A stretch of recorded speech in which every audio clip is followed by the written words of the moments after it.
So, hello everyone, starting with today's lecture. In today's lecture, we are going to discuss what happens when two similar diseases meet together. And in yesterday's lecture, we studied about what happens when two dissimilar diseases meet together. So, what happens when two dissimilar diseases meet together? It is given from aphorism number 35 to 42. So these are aphorisms related to the what happens when two dissimilar diseases meet together in human body. And in this we studied about mainly there are three possibilities when two dissimilar diseases meet together in body. In this first possibility is we consider that is old disease and new disease. The first possibility is when old disease is strong, and new disease is weak. So in that case, the old strong disease repels the new weak disease. This is the first possibility, and accordingly we also see their examples. Then second possibility is that is when old disease is weak and new disease is strong. So in that case, the new strong disease suspend the old weak disease for some day, for where uh, the new strong disease complete its course, then old disease again reappears. So this is the second possibility. And the third possibility is that is when the two diseases, that is old disease and new disease, also having both having the same strength. In that case, they form the complex disease in the body, and they settle in the body as it is, and they become the incurable. So it is the theme of these aphorisms is that when the two dissimilar diseases meet together in body, they never cure one another, or not a single disease. So when two dissimilar diseases meet together, they either repel, either suspend, or form the complex disease in the body. So it is not possible in nature also. And when we are giving the allopathic treatment to the patient, we are producing the dissimilar disease in the patient. So this is also not possible of the cure of patient of chronic diseases with the allopathic treatment also, as we produce the dissimilar in the body of patient. And when we know that the two dissimilar diseases meet together, either they repel, suspend, or form the complex disease. So when we are using the allopathic treatment, there is no permanent cure is possible by this treatment of allopathy. So it is advised to give the treatment which is based on the similar basis, and this is treatment available only in the homeopathy. So in today's lecture we are going to discuss that is what happens when two similar diseases meet together. Up till now we study about what happens when dissimilar diseases meet together. And all of you know that the what happens when two dissimilar diseases meet together. It is the commonly asked question as a long question for 20 marks or 10 marks. So you have to explain these three conditions with their examples and the allopathic view of treatment also, what we discussed in yesterday's class. So in today's class we are starting with the what happens when two similar diseases meet together in body. So we started with the aphorism number 43. So first we will see the summary of these aphorisms, that is aphorism number 43 to 51. We say that is it is from 43 to 52, but aphorism number 52, it is regarding the different pathies, that is different pathies are starting from the aphorism number 52. So in this what happens when two similar diseases meet together, we consider the aphorism number 43 to 51. So in this the two similar diseases when meet together in body, they neither repel one another, they nor suspend one another, or neither form double complex disease, but ideally cures one another. So this is the comments for these aphorisms, that is aphorism number 43 to 51. In this, that is when two similar diseases meet together in body, they neither repel one another, they nor suspend one another, or they nor form the neither form the double complex disease, but ideally they cures one another. So in these aphorisms, that is 43 to 51, we will see the summary. And in this aphorism number 43, it is regarding two similar diseases cures. That is when two similar diseases meet together, they cures one another. It is given in aphorism number 43. Then aphorism number 44, it is regarding they neither repel, suspend, or nor form the complex disease.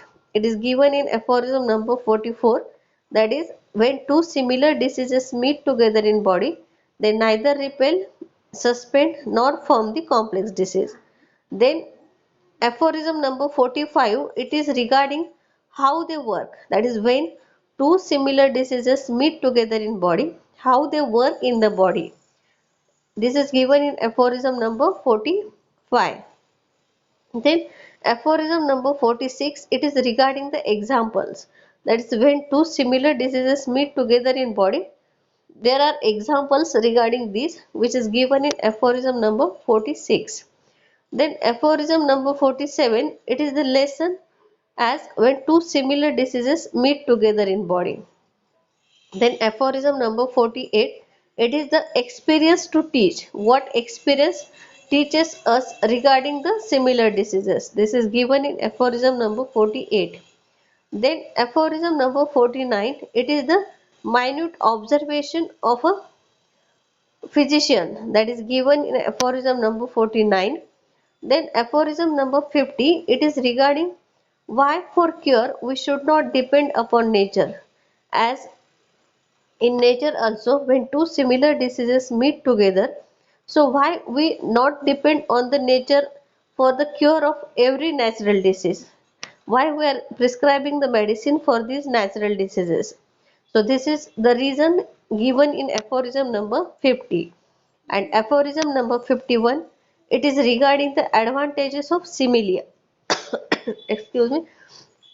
These are the advantages of similia or the law of similars. It is given in aphorism number 51. So this is the summary from aphorism number 43 to 51 regarding what happens when two similar diseases meet together in body. So now we will see one by one each aphorism. That is, first we will see the aphorism number 43. So first I will read the aphorism. Totally different, however, is the result when two similar diseases meet together in the organism. That is to say, when to the disease already present, a stronger similar one is added. In such cases, we see how a cure can be effected by the operations of nature, and we get a lesson as to how man ought to cure. So this is the aphorism number 43, and in this they explain as that is when two similar diseases meet together, they cures one another. So in that you must know, that is the similar disease means what and dissimilar disease means what. So dissimilar disease means we are giving the opposite treatment, in that case we call it as a dissimilar diseases, and we give the similar diseases means the our medicine or what we use as a artificial morphic agent, that artificial morphic agent is similar to that natural disease condition, means it produces the same disease condition in healthy human being, and we prove all our artificial morphic agent on healthy human beings, and in this way we produce a similar disease condition in the patient. That is, what is the natural disease present in a patient, we produce the same natural disease, same artificial disease in that patient which having a natural disease. So in that way we consider, that is, or we say it is a similar disease, means we produce a similar disease in a patient, but that similar disease must have slightly higher potency that will annihilate that natural disease. So this is the way in which we produce the similar disease condition in a patient. So we say that that is when two similar diseases meet together in body, they cure one another. So in this they explain as that is two similar diseases cures. It is given in aphorism number 43 as two dissimilar diseases when they meet together, either they repel one another, either they suspend one another, or they form the complex disease. Is totally different is the situation when two similar diseases meet together in one living human being. That is, now we consider that is the two similar diseases, means that agent we use for the treatment of a patient, that agent or that medicine or that remedy, that having the power of producing the same disease condition in a patient, but it is a artificial disease condition we produce in a patient having the natural disease, and they both are of similar nature. As we select that artificial agent on the similar basis, means we consider the symptoms of natural disease and we consider the symptoms of medicine, and when they both are matched, we give that medicine to that patient in natural condition, and we produce the same natural artificial disease in that patient having the natural disease.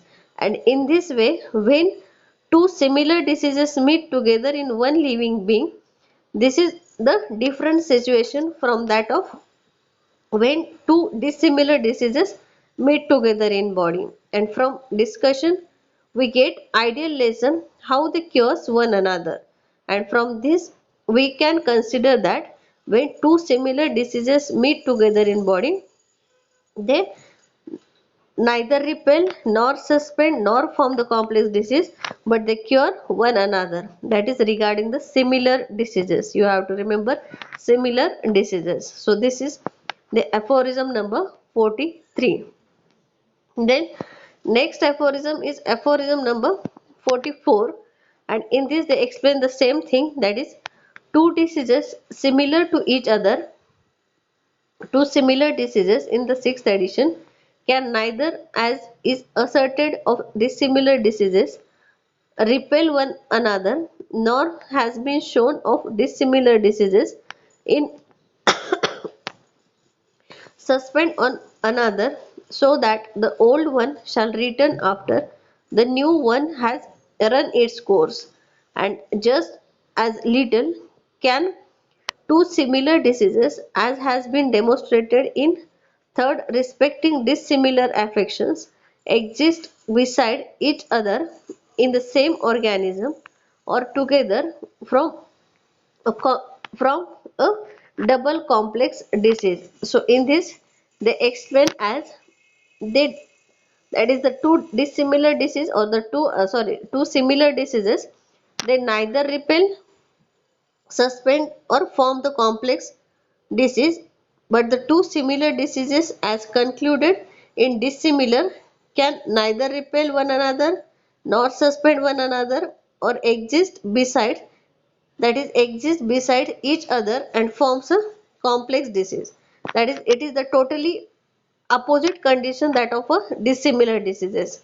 That is what happens in a similar condition, it is totally opposite condition that happens in a dissimilar diseases. As we know that in dissimilar diseases, when two diseases meet together, they repel, suspend or form the complex disease, but it is totally opposite from the similar disease condition in which they neither repel nor suspend nor form the double complex disease in the body. So this is given in aphorism number 44. This is short aphorism. Then the next aphorism is aphorism number 45, and this is little big aphorism 45. No two diseases differing, it is true, in kind but very similar in their phenomena and effects and in the suffering and symptoms they severally produce invariably annihilate one another whenever they meet together in the organism. The stronger disease namely annihilate the weaker, and that for this simple reason, because the stronger morphic power when it invades the system by reason of its similarity of action involves precisely the same parts of the organism that were previously affected by the weaker morbid irritation, which consequently can go can no longer act on these parts but is extinguished. Wherever the vital force deranged by the primary disease is more strongly attacked by the new, very similar but stronger dynamic morphic power, it therefore now remains affected by the latter alone, whereby the original similar but weaker disease must, as a mere dynamic power without material substratum, cease to exercise any further morbid influence on the vital force. Consequently, it just ceased to exist. So, in the sixth edition, the new similar but the stronger morphic potency controls the feeling of the patient, and hence the life principle, on account of its peculiarity, can no longer feels the weaker similar, which becomes extinguished, exists no longer, for it was never anything material but dynamic spirit like conceptual affection. The life principle henceforth is affected only, and this but temporarily, by the new similar but stronger morphic potency. So actually in this aphorism, that is aphorism number 45, in this actually how they work, that is when two similar diseases meet together in body, how they work, it is explained. And we know that that is how homeopathic cure takes place, that is what is the modus operandi of homeopathic medicine, that is we all know about it, that is when two similar diseases meet together in body, means we produce the same similar stronger disease in the patient, and that similar stronger disease annihilate the natural weaker disease, and that natural weaker disease gets annihilated. And we know that that stronger morphic agent or the stronger artificial agent uh, disease have a fixed duration of action, and after completing its duration of action, that stronger disease automatically extinguished. So in this, the how they work, it is totally depend on the aphorism number 26. All of you know that that is how they work. It totally depends upon the aphorism number 26, and it explained as a weaker dynamic affection is permanently extinguished in the living organism by a stronger one if the latter is very similar to the former in its manifestation. So in this what we explain, that is when two similar diseases meet together due to similarity in their manifestation in signs and symptoms, that is we select that medicine that having the similarity, that is when two similar diseases meet together. So two similar disease means what, that one is a natural disease and one is the artificial disease that we are going to produce in a patient. So these are the two disease condition, and these are in the similar way, as we know that we select the medicine on the basis of similarity, that is the on a law of similarity. And after selecting the medicine on law of similarity, the two diseases how they work, so they work on the basis of aphorism number 26. So in this, when two similar diseases meet together due to their similarity in their manifestation in the signs and symptoms, that annihilate one another whenever they meet together in one organism. So they annihilate one another when they meet together in one organism. So in this, due to similarity in manifestation, the stronger disease affects the same spot same sphere and same location which are affected by the weaker similar disease. Means what parts are affected by the natural disease, that same part is affected by the artificial disease that we produce by giving some medicines. So this is due to the similarity in manifestation. The stronger disease affects the same spot, same sphere, same location which are affected by weaker similar disease. So as soon as the stronger similar disease is acted due to similarity of the symptoms of weaker disease gets extinguished. So due to the similarity and due to the strong power of that disease condition, that strong artificial disease annihilate the weaker natural disease. So the symptoms of weaker disease gets extinguished permanently, and the man as a whole is under the possession of stronger disease. Now the natural disease gets annihilated, and due to this it is annihilated permanently or extinguished permanently, and the man as a whole is under the possession of stronger disease. So man having the disease condition, that is the artificial stronger disease now, and the person henceforward is affected temporarily by artificial medicinal disease, because each and every medicinal substance has its own duration of action. As we know that is each and every medicine having a fixed duration of action.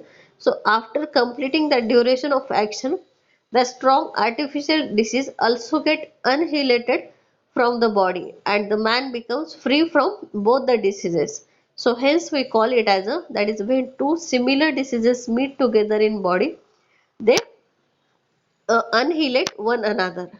So this is the aphorism number 45 regarding how they work. How they work means how they work when two similar diseases meet together in body, and this is totally depend upon the law of similars and the nature's law of cure, that is on the aphorism number 26. So all of you understand about aphorism number 43, 44 and 45.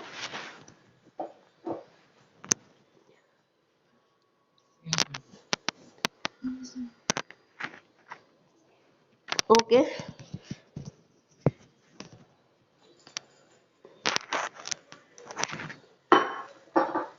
Now we will see the aphorism number 46.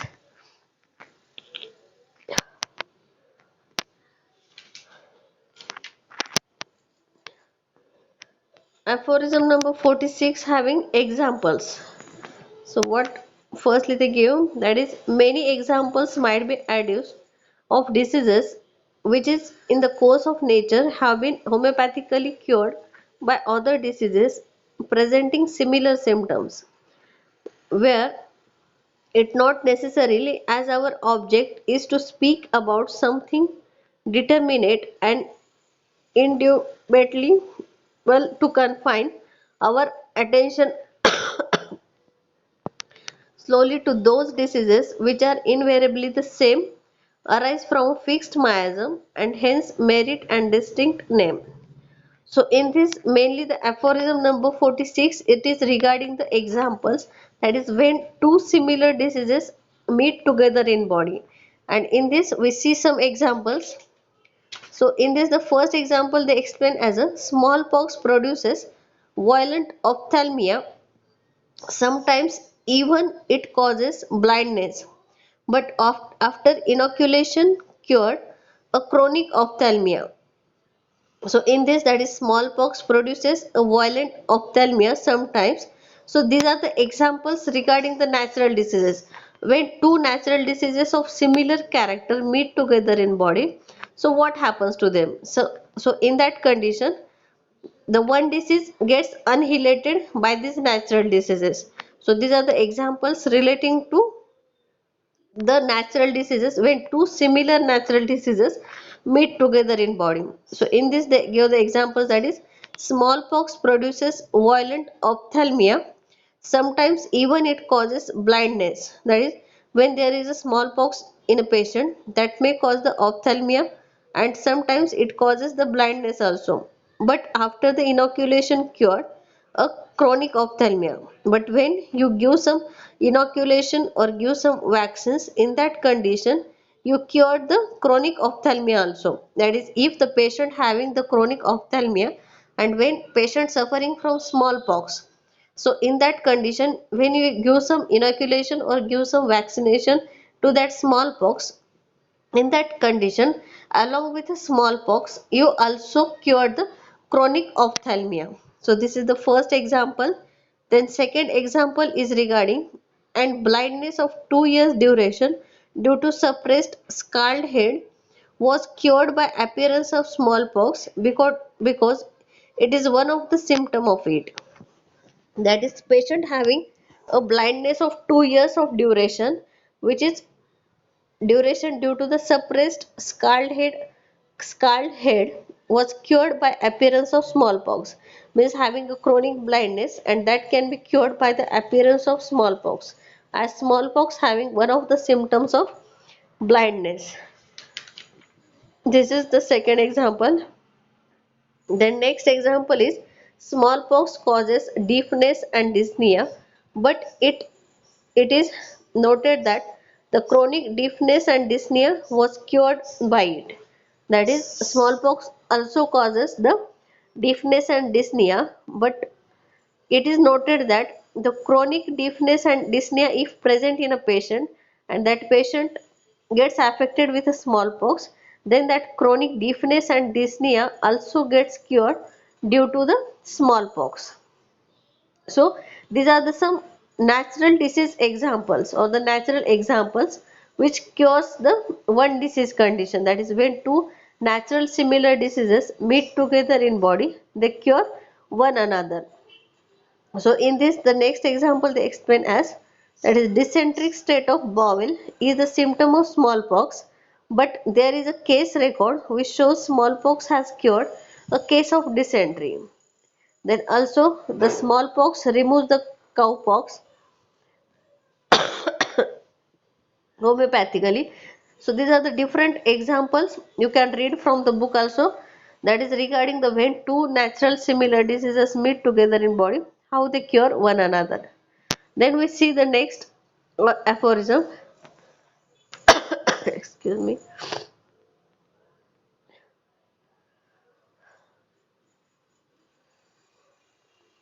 Aphorism number 47. Uh, all of you comfortable with, you can read the examples from 46. It having a footnote that also having the examples of when two natural diseases meet together in body. So can we see the aphorism 47?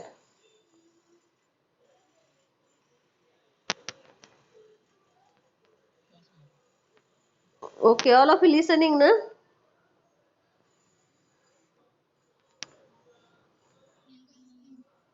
Okay. So aphorism number 47.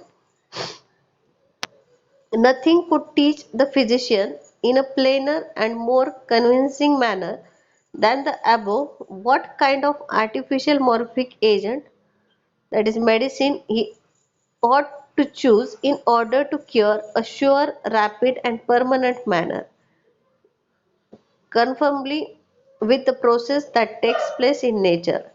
So in this, they give some lesson to the physician, that is how they have to select the proper medicine, proper similar medicine, and that proper similar medicine can cure in a sure manner. That is, so in this aphorism, that is, guides to the physician in a very plain, easy and simple way. That is, this aphorism guides the homeopathic physician in a very plain, easy and simple way, that in order to achieve the goal of restoration of a health, that is, if they have to achieve the goal of restoration of the health of a sick person, which artificial morphic force should be used, that is, in which he has to use the artificial morphic force which should be used, which is with the confirmation on the process or the phenomena that takes place in nature.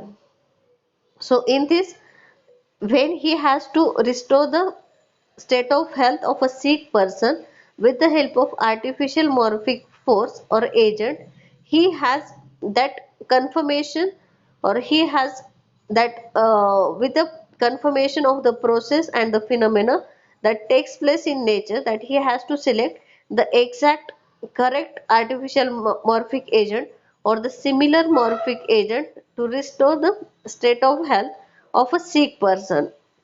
So this is the simple aphorism in which the lesson is given to the physician. That is, this aphorism guides the physician in a very simple, easy and a plain way, that in order to achieve the goal of restoration of the state of health of a sick person, they which is used with the help of an artificial morphic agent. So that artificial morphic agent he has to select with the confirmation, with the similarity, and then only he can cure the patient permanently. So this is the aphorism number 47. Then next is aphorism number 48, and in this they explain about, that is, what experience teaches us.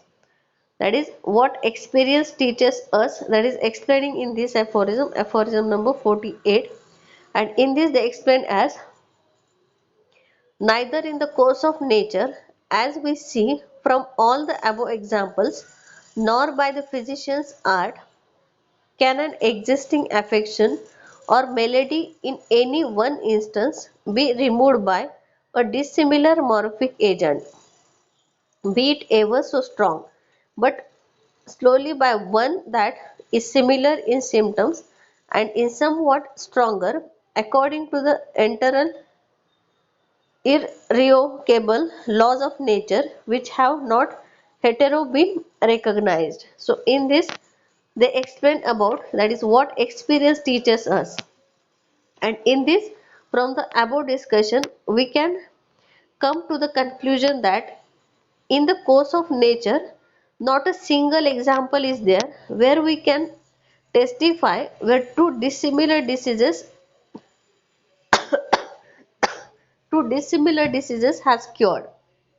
So what experience teaches us, that is, it is, we come to the conclusion that in the nature also, when two dissimilar diseases meet together, there is not a single case that is recorded that when two dissimilar diseases meet and they make the cure. So that experience teaches us, that is, when two dissimilar diseases meet, they never cure one another, but only by agent which is similar in their manifestation, but which is differing in kind and superior in its strength. So when cure occurs, that is, it is occurs when two similar diseases meet together. Maybe that is similarity in their manifestation. What is the similarity? Their similarity in manifestation means what is the presentation of disease condition, what are the signs and symptoms of this that disease individual, or what is the different symptoms of disease individual. That manifestation means that having the similarity in that manifestation.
Yes, can I audible?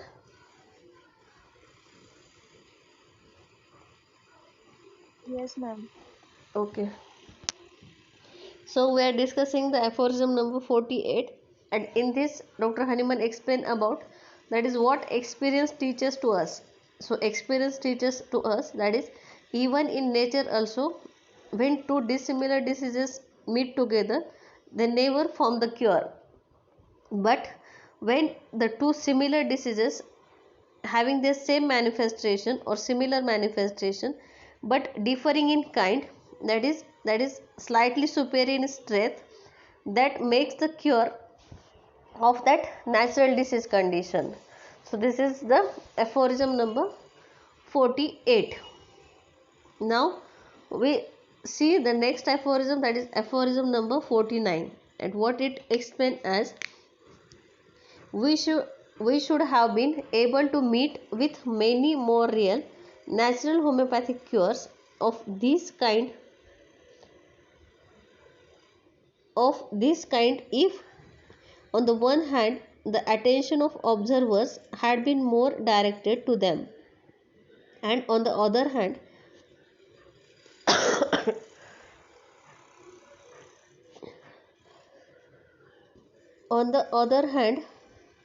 if nature had not been so deficient in helpful homeopathic diseases. So this is the minute observation of physician, that is regarding the aphorism number, which is explaining in aphorism number 49. That is, uh, Dr. Hahnemann has enlisted few examples regarding how cure takes place in nature. That is when two similar diseases meet together, and we can add if we observe attentively for the same, and to add nature should not be handicapped or insufficient to create similar diseases to all the diseases. So what is the in this Dr. Hahnemann wants to explain, that is the minute observation of a physician regarding the two similar diseases, that is we should have been able to meet with many more real natural homeopathic cures of this kind if on the one hand the attention of observers had been more directed to them, and on the other hand if nature had not been so deficient in helpful, that is the homeopathic diseases. In this the artificial disease is referred here as counter diseases possessing a great advantages than natural counter diseases. So in this it is explained as if in nature they produce the similar disease condition, the disease is naturally gets cured. So what is the need of medicine? So in that Dr. Hahnemann explained that is Dr. Hahnemann has enlisted few of the examples regarding how cure takes place in nature. That is how cure takes place in nature when two similar diseases meet together, and we can add if we observe attentively, that is if we observe it attentively for the same, and to add nature should not be insufficient to create the similar diseases to all the diseases. That is it is not, that is nature is not be should not be insufficient or handicapped to create the similar diseases to all the diseases. So why we are using the medicine to treat that similar disease condition? As we know that nature is not insufficient to produce the similar disease condition of every disease condition, but why we are depending on the medicine, or why we give the medicine, or why we are not depending on the nature for the cure of every natural disease that having the similar manifestation. So this is the minute observation of a physician regarding the two similar diseases. As we know that when two similar diseases meet naturally also, so they cure one another. So why we are not depend on the nature for the cure of each and every natural disease, as we know that nature is not insufficient or not handicapped to produce the similar disease condition of every disease. So what this is the minute observation, and why the reason is given in next aphorism, that is why we should not depend on the nature for the cure. This is explaining in aphorism number 15. So in 49, it is only the minute observation of physician regarding when two similar diseases meet together in nature, that nature is not insufficient to produce the similar disease of every disease. So why we are giving the medicine? So reason is given in aphorism number 50. So what is the aphorism number 50? We will see. Mighty nature herself has, as we see, at her command as instruments for effecting homeopathic cures, little besides the miasmatic diseases of constant character, the each measles and smallpox, morphic agents which as remedies are either more dangerous to life and more to be dreaded than the disease they are to be cured, or of such a kind like the yeast that after they have effected the cure they themselves require curing in order to be eradicated in their turn, both circumstances that makes their employment as homeopathic remedies difficult, uncertain and dangerous, and how few diseases are there to which man is subject that find their similar remedy in smallpox, measles or itch. So in this, Dr. Hahnemann gave the reason why for cure we should not depend upon the nature. This is explaining in aphorism number 50, and in this he explained as, that is nature has but few diseases to send to the homeopathic relief of other diseases, and there its remedial agent as accompanied by many inconveniences. So if two similar natural diseases meet together in one living being, they cure one another. That is, when two similar natural diseases meet together in one living being, they cure one another. Then the question comes in the mind, why we should not depend on the nature for cure. So if nature cures the two similar diseases when they meet together one another, they cure one another, so why we are not depend on nature, and why we are using the medicine to treat that patients? So in that condition, Dr. Hahnemann gives reasons, that is the nature of cure, because natural disease morphic agent like smallpox, measles are more dangerous to life. That is, if we having, that is chronic blindness, and in that case we are waiting for the, that is some smallpox can affect me and my chronic ophthalmia get cure. So it is not a case. That is natural disease morphic agent, as if we use the natural disease as a morphic agent, that is like smallpox and measles, these are more dangerous than the natural disease which is present in a patient. So we are not depending on these disease condition as they are more dangerous than the natural disease. So the natural disease morphic agent like smallpox, measles are more dangerous to life than the natural disease which is present in a patient. Then secondly, when they have effected a cure, they themselves require curing some another similar remedial agent. So when some natural disease is present, and when we are waiting for the some disease condition that will cure my natural disease, but that natural disease are more stronger than the natural disease, and that natural disease also require some remedial agent to cure them, as their uh, period of duration of action of the disease condition is more than that natural disease. So when they have effected a cure, they themselves require a cure, that some another similar remedy should be used for that disease condition. Then the third reason is that only few diseases are there to which man is subject to find similar remedy in smallpox, measles, itch, etc.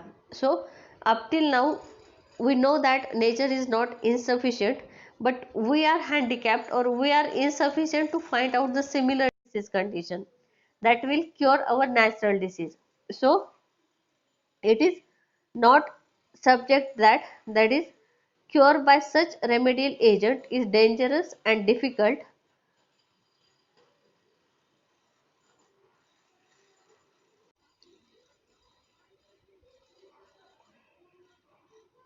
Yes, in between voice is cut. So the third reason we see that is only few diseases are there to which man is subject to find such similar remedy in smallpox, measles, itch, etc. So uh, nature is not insufficient, but we are insufficient to find the similar disease condition to cure that natural disease. So we find the similar remedy in case of smallpox, measles, itch, etc. only. So we cannot depend on nature for the cure of each and every natural disease. Then the next reason they explain as cure by such remedial agent is dangerous and difficult, as we are depending on these disease conditions for the cure, that is of remedial agent that are more dangerous and more difficult to cure. So cure by such remedial agent is dangerous and difficult to cure. Then the next reason is that doses of such morphic agent can't be diminished as per requirement as doses of medicine can be. So doses of such morphic agent can't be diminished as per the requirement as doses of medicines can. So when we use the artificial morphic agent or the medicine, in that case the dose of that medicine is in our hand and we can adjust according to the disease condition of a patient. But when we use this natural morphic agent, the dose of that natural morphic agent is not in our hand and we cannot adjust that disease condition and it will suffer the patient more dangerously. So for these different reasons we cannot depend on the nature for the cure of these natural diseases.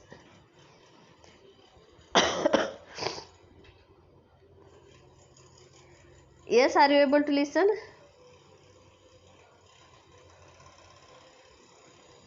Yes, ma'am. Okay, so you understand these five reasons why for cure we should not depend on nature. Yes, ma'am. Okay, so last aphorism that is remaining, the aphorism number 51. And what is given in this aphorism? That is aphorism number 51, that is regarding the advantages of similia. What are the advantages of similia? And as you know that this therapeutic law is rendered obvious to all intelligent minds by these facts and they are employed sufficient for this aid. But on the other hand we see that advantages man has over crude nature in her happy-go-lucky operations. How many thousands more of homeopathic morphic agents has not man at his disposal for the relief of his sufferings, fellow creatures in the medicinal substances universally distributed throughout creation. In them he has producers of disease of all possible varieties of action for all innumerable, for all convincible and inconceivable natural diseases. So little big aphorism. I will first explain the aphorism. In this aphorism number 51, it is regarding the advantage of similia. What is the advantage of similia? So in this, on the other hand, the physician has innumerable remedial agents possessing great advantage over these. So in aphorism number 50, we studied why we are not depend on a nature for the cure. So they explain the different reason. Now we explain in 51, that is why we give the medicine or why we use the remedial agent to this disease condition. This is regarding the advantages of similia. Now what are the advantages of similia or what are the different reasons that we give the remedial agent to this natural disease condition? So in this, the advantages of using the artificial similar agent over natural agent. So in this we explaining the advantages of remedial agent, and in aphorism number 50 we explain about why we not depend on nature for the cure. And aphorism number 51, it is regarding what are the advantages of using artificial morphic agent. So in this, the different reasons why, what are the advantages. So in this, the first advantage is that is plenty of artificial agents are known to us. That is, by the proving method, drug proving method, we have a plenty of artificial agents, means the medicinal agents are known to us. Then second advantage is that their use is not dangerous, as we know that if we depend on smallpox, measles, these are more dangerous than our remedial agents. So our remedial agents are not dangerous. Then the next advantage of our remedial agents are, that is, for their eradication they are not indeed on need of some another remedial agent. After duration of action is over, they are overcome by vital force. As we know that in natural disease condition, if the natural disease is removed by natural agent, we have required some remedial agent to cure that natural agent. But in case of remedial agent, we have not depend on the remedial agent, as when we use the remedial agent have a fixed duration of action, and after the fixed duration of action, the remedial agent also completes its action and the vital force becomes free from every disease condition. So this is the third advantage of using the remedial agent. Then next advantage is that we can attenuate, subdivide and potentize the agent to an infinite extent, as the remedial agent is in our hand, the dose is in our hand, the action is in your hand. So we can attenuate them, we can subdivide them, or we can potentize that remedial agent to an infinite extent, so that we can use the power of that remedial agent to cure the patient and not to give the harm to the patient. So these are the different advantages by which we can use that remedial agent or artificial morphic agent. So using of artificial morphic agent is better than to use the natural agent or to depend on a natural agent. So after use of such agent, cure takes place in a gentle, rapid manner and permanently restore the health. So when we use that remedial agent or artificial morphic agent like a homeopathic medicine, that will make the gentle, permanent, rapid cure or restore the state of health of the sick. So these are the different advantages of using the remedial agent in a patient. And in 50, in aphorism number 50, they explain that disadvantages or disadvantages of natural agent, or why for cure we should not depend on nature, the reasons given in aphorism number 50, and the advantages of giving the remedial agent that are given in aphorism number 51. And aphorism number 52, it is regarding the different pathies, that is, there are mainly different pathies: homeopathy, allopathy, antipathy, isopathy. That is aphorism 52 to 60, they will explain about the different system of medicine. So aphorism number 43 to 51, these are regarding the what happens when two similar diseases meet together in body. So in this way we finished this part, that is what happens when two similar diseases meet together in body. All of you understand or any difficulty regarding it? Yes, all of you understand or any difficulty regarding it?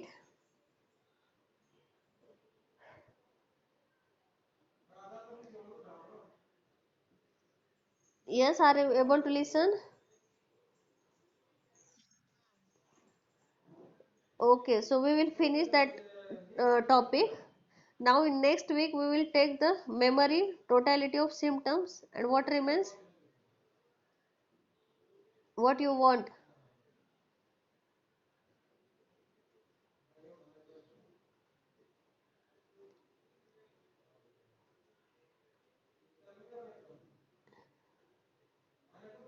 Yes, are you listening?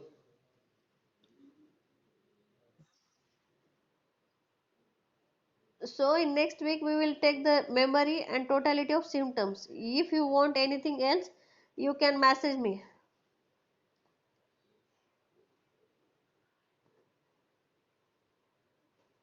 So we will stop here. Meg, please send me attendance. Okay. So bye everyone.